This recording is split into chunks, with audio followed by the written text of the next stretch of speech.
Dito na ako lang kasi nauuhaw talaga ako sa kalalampas mga langga. May dala naman akong tubig lang kasi malayo yung tubod dito.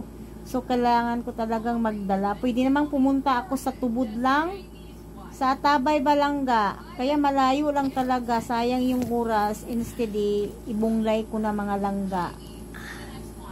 Masakit talaga umupo diyan kasi may mga hibi-hibi. Yung ano ko, yung lubot ko talaga langga.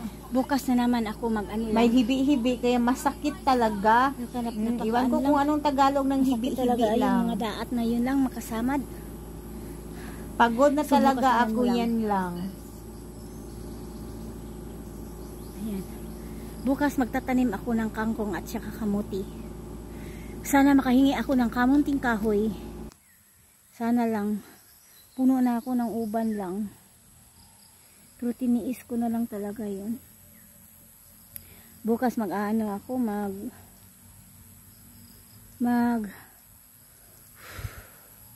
mag-ano ako bukas lang, tina. Kami na dyan talagang uban.